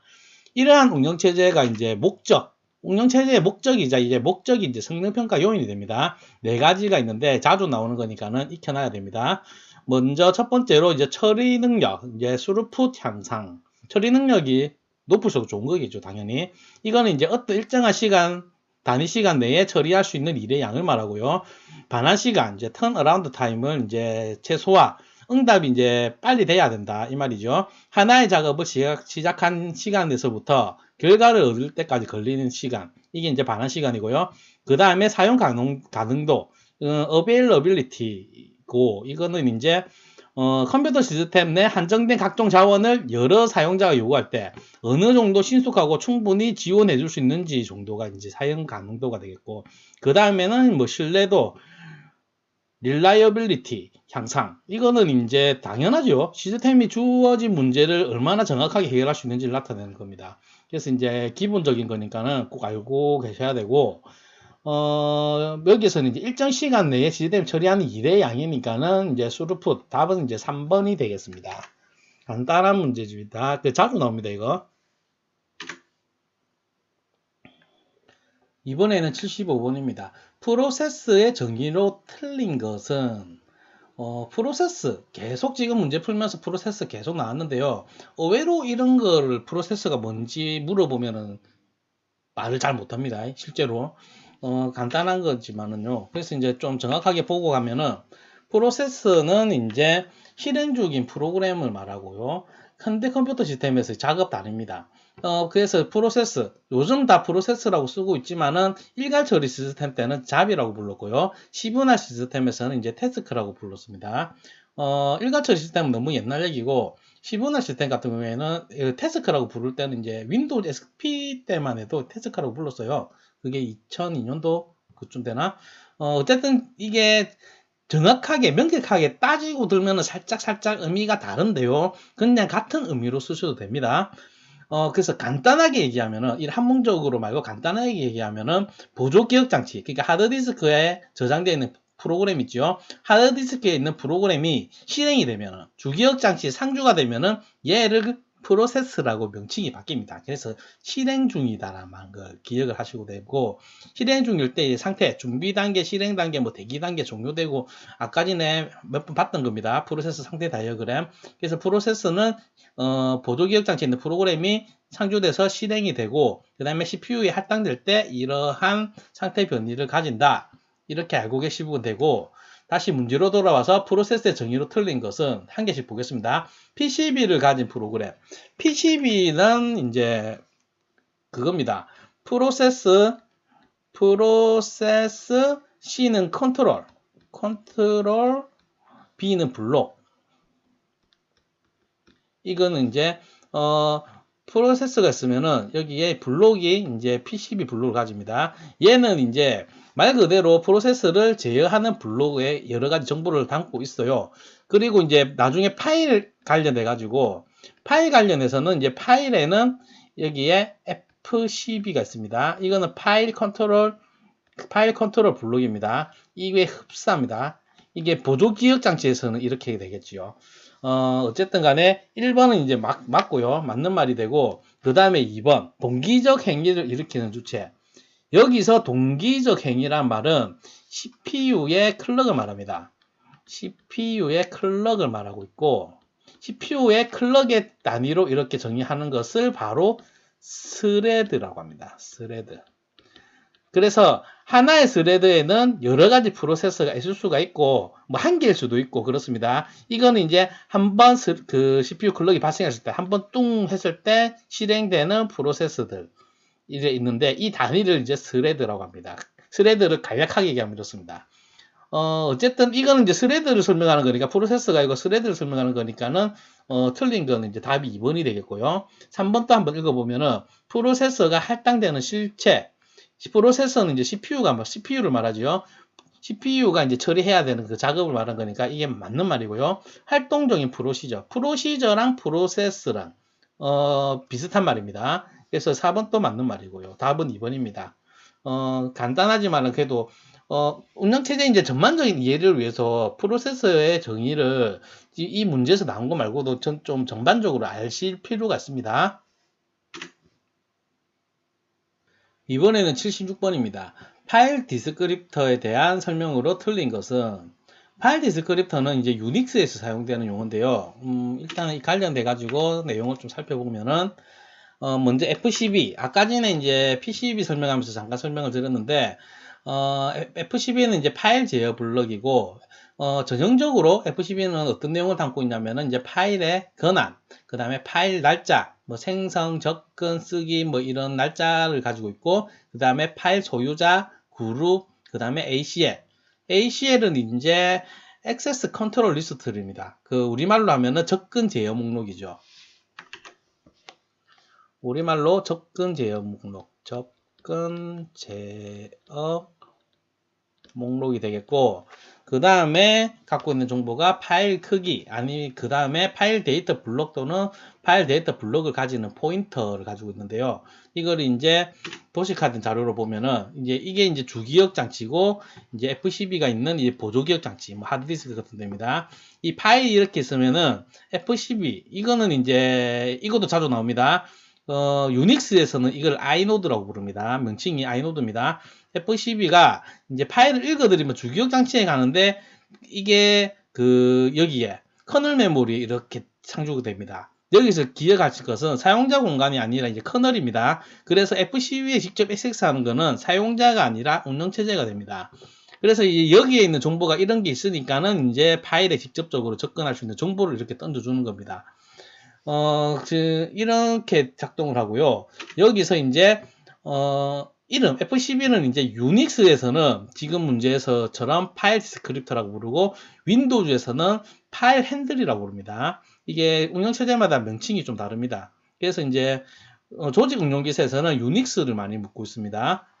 그래서 문제로 다시 돌아가서, 파일 디스크립터에 대한 설명으로 틀린 것을 찾는 겁니다. 한 개씩 보면은 파일 제어 블록이라고도 한다. 원래 이게 파일 제어 블록이에요. 유닉스에서 파일 디스크립터라고 부른다. 이런 말이고요. 그 1번은 맞는 말이고, 어쨌든 이번에 파일 관리를 위해 시스템이 필요로 하는 정보를 가지고 있습니다. 이것도 맞는 말이고, 사용자가 파일 디스크립터를 직접 참조할 수 있다. 아닙니다. 직접 참조하는 거는 사용자가 아니라 운영체제입니다. 운영체제 아니면 이제 커널이라고 하고, 커널 이꼴 운영체제 이렇게 봐도 되거든요. 운영체제는 이제 커널 외에 조금 더 덩치가 요즘 운영체제는 덩치가 커졌기 때문에 굳이 커널이라고 안 부르는데, 진짜 작은 운영체제 같은 경우에는 이제 같은 동의어로 보면 됩니다. 어쨌든 운영체제가 파일 디스크립터를 이제 직접 참조하는 거고, 사용자는 아닙니다. 그 다음 이제 그러면 이제 틀린 거니까 답은 이제 3번이 되겠네요. 답은 이제 3번이 되겠고, 그 다음에 4번에 보조기억 장치에 저장되어 있다가 파일이 이제 개방되면은 주기억 장치로 이동된다. 맞는 말입니다. 그래서 이제 76번의 답은 3번이고요. 이번에는 77번입니다. 프로세스 스케줄링 기법 중에서 라운드 로빈 기법에 대한 설명으로 틀린 것을 고르는 문제인데, 일단은 라운드 로빈에 대해서 알아보겠습니다. 라운드 로빈은 일단은 선입 선처리, FCFS 이제 먼저 들어온 거를 먼저 이제 서비스하는 거, 먼저 처리하는 거, 선입 선처리 스케줄링과 유사하긴 한데, 시스템이 프로세스 파일을 옮겨 다닐 수 있도록 선점이 추가된다. 그러니까는 이것 했다가 저거 했다가 이렇게 옮겨 다닐 수 있다. 이거를 이제 문맥 교환이라고 합니다. 이런 선점이 추가되는데, 물론 시간 기준으로 되겠죠. 이러한 시간 할당량 또는 타임 슬라이스라고 하는 이제 단위의 시간을 이제 정의해야 됩니다. 타임 슬라이스 개념이 있으면은 그 스케줄링은 선점 스케줄링이다 라고 이제 앞선 문제에서 선점 비선점 구분하는 문제에서 이제 설명을 드렸고요. 선점 스케줄링이란 CPU가 프로세스를 이렇게 끝까지 말고 중간에 이제 중단시킬 수 있는, 물론 그 기준은 이제 타임 슬라이스가 되겠죠. 그래서 이것저것 시간에 따라서 이거 했다가 저거 했다가 이렇기 때문에 얘가 바로 시분할 시스템의 이제 원리가 됩니다. 라운드 로빈에 이제 예를 한 개 보면은 프로세스가 이제 P1, P2, P3 이렇게 대기큐에 들어가 있습니다. 이 순서대로 P1, P2, P3 이 순대로. 그리고 이제 각각의 프로세스의 CPU 버스트 시간, 이 프로세스가 실행할 때 걸리는 시간을 말합니다. CPU가 이 정도 작업을 해야 된다. 그걸 이제 CPU 버스트 시간이라고. 여기서 보면 P1은 24, P2는 3, P3도 3 이렇게 돼 있고, 타임 슬라이스는 4로 정의가 되어 있습니다. 이거 작동하는 것을 간트 차트로 나타내 보면은 이렇습니다.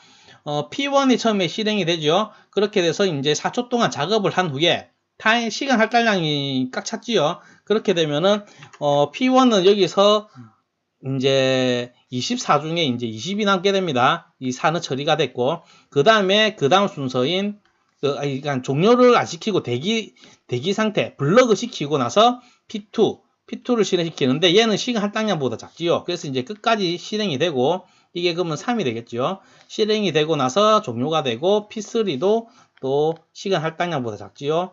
이렇게 3의 시간을 사용해 가지고 실행이 되고 이제 남은 프로세서는 P1이니까는 P1이 쭉 실행이 돼서 처리를 하는 걸 보여주고 있는 이제 간트 차트입니다. 그래서 이거를 이제 대기 시간과 실행 시간, 아니 반환 시간, 대기 시간과 반환 시간 구하는 것을 보면은 이게 오타네. 이게 이제 대기 시간이 아니고 반환 시간. 반환 시간이고요. P1의 대기 시간은 처음에 종료 후에 그 다음 실행될 때 동안 이제 대기 시간. 그래서 10에서 4를 빼면 되겠죠. 이게 P1의 대기 시간이 되고 P2의 대기 시간은 처음 실행될 때 그 마지막 실행 시점에서 이제 이 실행되기 전에 대기한 시간이 이제 4가 되겠고 P3는 3이 되겠습니다. 그래서 이 세 개를 다 더해가지고 3으로 나누어 버리면 평균 대기 시간이 되겠고 반환 시간은 이제 종료했을 때 기준으로 계산하면 됩니다. P1이 종료된 시간은 30이죠. 그래서 30이고, P2는 7이고, P3는 10이고요. 그래서 3개 더해서 3으로 나누면은 이게 이제 평균 반환 시간이 되는 것입니다. 라운드 로빈은 이제 이런 알고리즘으로 돌아간다는 걸 알고 계시면 되고, 문제로 돌아가서 보면은, 프로세서 이게 틀린 거, 라운드 로빈의 설명으로 이제 틀린 것을 고르는 거니까는, 먼저 1번부터 보면은 비선정 기법이다. 타임슬라이스 개념이 있으니까 선정 기법이죠. 그래서 이제 답은 1번이네. 바로 틀린 걸 고르는 거니까는 답은 1번이고요. 그 다음에 2번을 보면은 시간 할당량이 너무 커지면은 FCFS와 비슷하게 된다. 시간 할당이 커진다는 말은 그 프로세서들의 이제 CPU 버스트 시간보다 프로세스의 CPU 버스트 시간이 타임 슬라스보다 작은 경우가 많단 말입니다. 그렇게 되면 결국엔 FCFS가 똑같아집니다. 그 말이고 2번 맞는 말이고요. 시간 할당량이 너무 적어지면 오버헤드가 커지게 된다. 시간 할당량이 너무 작아지면요. 프로세스 이거 했다가 저거 했다가 요거 했다가 계속 이렇게 돌아가면서 하게 되겠죠. 오버헤드란 그 실제 실행될 때 걸리는 시간 말고 그 외의 시간이 많이 소요되는 걸 오버헤드라고 합니다. 일단은 시간 할당량이 작아지면 오버헤드가 커지는 거 맞는 말이고요. 인터랙티브 시스템에 많이 사용된다. 인터랙티브 뭐 상호작용 뭐 이런 건데 이거는 이제 사용자가 입력하면 바로 답변하고 뭐 이런 시스템을 말합니다. 상호작용 시스템. 이거는 이제 라운드 로빈이 적절합니다. 왜냐하면 이제 한 개 큰 프로세서 처리한다고 사용자를 계속 대기하게 만드는 그런 경우가 별로 없으니까요. 어쨌든 77번의 답은 1번이 되겠습니다. 이번에는 78번입니다. 현재 헤드의 위치가 50에 있고 요청 대기열의 순서가 다음과 같을 경우 C스캔 스케줄링 알고리즘에 의한 헤드의 총 이동 거리는 얼마인가? 디스크 스케줄링 문제인데요. 일단은 C스캔 스케줄링에 대해서만 조금 알아보겠습니다. C스캔 같은 경우에는 이 C는 이제 셔큘러, 이제 그 원형이다, 뭐 순환한다 이런 뜻이죠. 이거는 이제 각 요청에 걸리는 시간을 좀 더 균등하게 하기 위한 스캔의 변형입니다. 그래서 이제 스캔과 같이 C스캔은 한쪽으로 헤드를 이동해 가면서 요청을 처리하지만은 한쪽 끝에 다다르면 반대 방향으로 헤드를 이동하여 서비스하는 것이 아니라 처음 시작했던 자리로 다시 돌아가서 서비스를 시작한다 이 말인데요. 간단하게 설명드릴게요. 스캔 같은 경우에는 이렇게 이제 처리해야 될 그 파일들이 이렇게 있으면은 헤드가 이렇게 있다. 왼쪽 방향으로 이동을 하면은 쭈르륵 가면서 얘네들을 다 처리를 해요. 그리고 가면서 처리하고 이런 방식입니다. 그런데 C스캔은 이와는 다르게요. 다시 이렇게 여러 개가 있으면은 헤드가 여기 있다. 이렇게 가면서 이제 처리를 하면서 가겠죠. 처리를 하고 가는데 다시 헤드가 일로 돌아가면서 처리를 하는 게 아니라 끝까지 왔다가 다시 왼쪽 한쪽 방향으로 가면서 처리를 한다. 이게 이제 C 스캔과 S 스캔의 차이점입니다. 왜 이러냐면은 이게 이제 균등하게 하기 위한 거라는 이유는 아까 스캔처럼 간 때마다 무조건 처리를 하게 되면은 가해 쪽에 있는 것들은 굉장히 느려져요. 그 처리를. 그래서 이런 불균등한 것을 해소하기 위해서 C스캔 알고리즘을 이제 한쪽 방향으로만 이렇게 처리하게끔 만들어진 겁니다. 그러면은 간략하게 그 메커니즘을 좀 보면요. 일단 디스크 큐에 이렇게 있고 헤드의 처음 위치가 53이고 헤드가 0일 때, 이런 예시로 볼 때, 디스크에 이렇게 이제 자료를 이렇게 순서대로 이렇게 있겠지요. 헤드는 이제 53이었습니다. 그리고 그 0의 방향으로, 왼쪽으로 이제 이동 중입니다. 그러면은 이제 이 실행이 되고 나면은 얘가 헤드가 움직이면서 지금 이게 처리를 하면서 이렇게 가고요. 그 다음에 끝에 다다르면 다시 반대쪽 끝으로 가면서 이 처리를 안 해요. 그냥 쭉 이동만 하고 온 상태에서 여기서 다시 왼쪽으로 가면서 이렇게 처리를 하게 됩니다. 그래서 이동거리는 이렇게 됩니다. 처음에 이렇게 갈 때 이 이동거리, 그 다음에 이 끝까지 갔을 때의 이동거리, 그 다음에 여기서 이까지 가는 이동거리, 얘네들 더해서 이렇게 이동거리를 계산할 수가 있는 것입니다. 그래서 문제로 돌아와서 문제를 어떻게 푸냐면요. 이런 거는 먼저 지금 대기 큐에 있는 것, 이런 것들을 이제 순서대로 써줘야 돼요. 먼저 한 개씩 써볼게요. 이제 100이 이제 중간쯤 되겠죠. 제일 큰 게 200이니까는 100이 이렇게 있고 그 다음이 180은 한 여기쯤 있겠죠. 180, 그 다음에 40은 여기쯤에 써주고 그 다음에 120은 여기에 있을 거고 그 다음에 0은 맨 끝에 있을 거고요.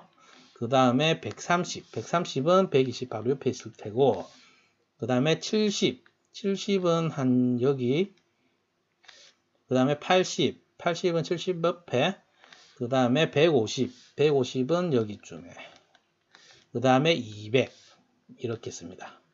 이렇게 쭉 이제 정렬을 해갖고 써놓고 헤더의 이동 방향은 이제 이쪽이고 처음 위치가 50입니다. 여기에 자료는 없지만은 헤드가 50에 있습니다. 그래가지고 이제 스캔을 해보면은 C스캐닝이 이렇게 쭉 가면서 이동하면서 처리를 합니다. 얘 처리하고 얘 처리하고 해서 이까지 이동합니다. 지금 이렇게 이동할 때 거리가 이제 50이죠. 0부터 50 이 사이의 거리. 그래서 50 더하기 그 다음에 여기 끝까지 왔으니까는 다시 오른쪽 맨 끝으로 가야 되겠죠. 오른쪽 맨 끝으로 쭉 이동을 하되 처리는 안 합니다. 처리는 안 하지만 이것도 이동을 한 거기 때문에 이 이동 거리가 200이 되겠죠. 그러면은 얘가 200이 되니까는 200을 또 더해주고 그 다음에 이 헤드가 여기서 이쪽으로 이동을 하면서 이제 처리를 하면서 이동을 하겠지요. 처리 여기까지. 그렇게 되면 이제 여기서 여기까지의 이동 거리 이거는 이제 200에서 70을 빼는 게 이제 이동 거리가 되겠죠. 그래서 이거를 계산해 보면은 이거 두 개 더하면 250이고 이거는 이제 빼면은 130 이거 두 개 더하면은 380이 되겠네요. 그래서 정답은 2번 380 이렇게 쉽게 풀 수 있습니다. 이번에는 79번입니다. 컴퓨터 사용자와 컴퓨터 하드웨어 사이에서 사용자가 보다 편리하게 컴퓨터를 이용할 수 있도록 하는 프로그램은 이거는 이제 운영체제의 일반적인 정의입니다. 그래서 이제 간단하게 뭐 답은 3번 운영체제 이렇게 찍을 수 있는 문제입니다. 그런데 이제 다른 보기 한 개 그냥 살펴보면은 나와 있으니까는 크로스 컴파일러는 다른 환경의 그 프로그램 실행이 좀 불가능한 그런 거를 이제 실행할 수 있게끔 하는 것. 예를 들어서 윈도우즈 프로그램을 맥에서 실행시킬 수 있게 하는 것. 아니면은 안드로이드 앱을 윈도우즈에서 실행시킬 수 있도록 하는 것들. 이런 프로그램, 이런 걸 이제 크로스 컴파일러라고 합니다.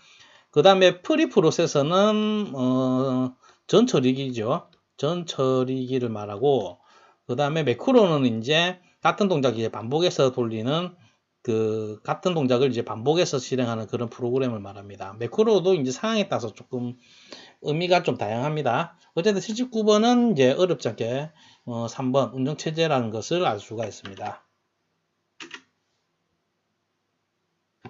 이번에는 마지막으로 80번입니다. 주기억 장치 크기가 8MB고 페이지의 크기가 1KB이면 이 주기억 장치에 놓여질 수 있는 페이지의 수는 몇 개인가? 일단은 페이지가 어떤 건지를 알아야 되는데 페이지 기법 페이징에 대해서 좀 알아보면요. 페이징은 지금 연속 메모리 할당을 괴롭히는 두 가지 문제인 외부 단편화와 관련 된 이제 압축의 필요성을 이제 비합니다. 외부 단편화를 해결을 하지만 내부 단편화 문제는 여전히 생깁니다.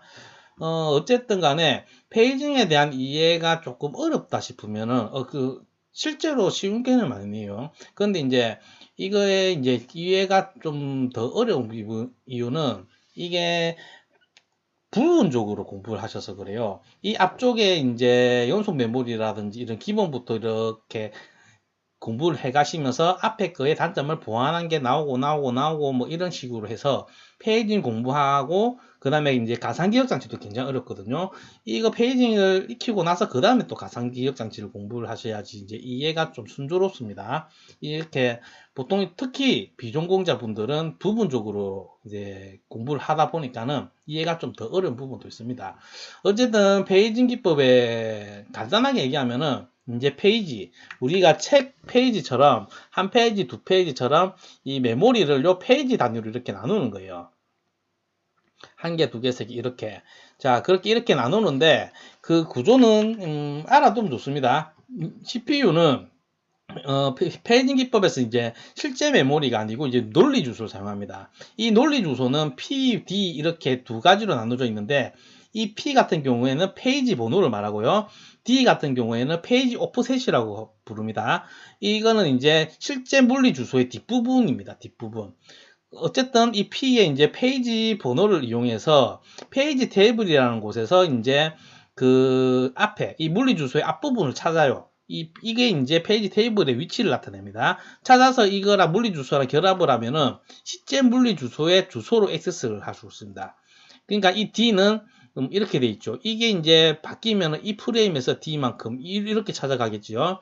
어쨌든 이런 구조로 되어 있고, 전체 물리 메모리. 여기서 이제 하나의 프레임이 하나의 페이지인데, 이 프레임은 전부 다 크기가 같습니다. 크기가 동일하기 때문에 물리 메모리에서 페이지를 몇 개 만들 수 있냐면은 그 페이지의 크기를 물리 메모리 전체 메모리로 나누면은, 그러니까는 물리 메모리 전체 크기를 페이지 하나의 크기로 나눠버리면은 몇 개인지 다 나오는 거는 아주 간단한 산수지요.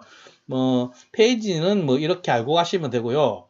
문제로 다시 돌아와서 보면은, 일단은 주기억 장치, 물리 메모리가 이제 8메가입니다. 크기가. 메모리가 이렇게 8메가가 있다.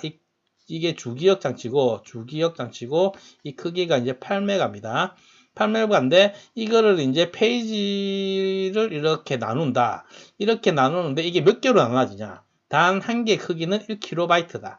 페이지는 크기가 다 똑같다고 했죠? 그러면 이걸 구하는 거는 8MB에서 1KB 이렇게 나눠주면은 개수가 나오겠지요. 그러면은 일단은 이게 이런 거 계산할 때는 단위를 조심해야 돼요. 그냥 다 비트로 만들어 버리면은 8MB 일단은 8 곱하기 메가는 2의 20승이 되겠고 곱하기 베타란다. 바이트는 이제 비트로 바꾸면은 2의 3승이 되겠고요. 뭐 그냥 뭐 날려도 되겠는데 그냥 쓸게요. 1kB는 1 곱하기 키로는 이제 2의 10승 곱하기 2의 3승. 이거를 계산을 하면은 날리고 이게 10승 이렇게 돼서 8 곱하기 2의 10승이 됩니다. 이거는 곧 8kg가 되겠고 얘가 이제 그러니까는 키로가 이제 8,000개. 답은 이제 4번이 되겠죠. 그냥 나눠주면 되는 이제 간단한 문제입니다. 이런 거 할 때는 단위만 좀 신경 쓰면 됩니다. 단위만 잘 신경 써서 계산을 하면은 어렵지 않게, 보통 어렵지 않게 나옵니다. 어렵게 못 냅니다, 이거. 어려우면 너무 어렵기 때문에. 이렇게 해서 이제 2020년 1, 2회 통합 때 시행된 전자계산기 조직 응용기사. 거기서 이제 4과목 운영체제 문제를 좀 풀어봤습니다. 전반적으로는 좀 평이한 문제들이었던 것 같아요. 뭐 별로 어렵지도 않고 그렇다고 완전 쉽지도 않고 적절하게 나왔던 문제 같습니다. 수고하셨습니다.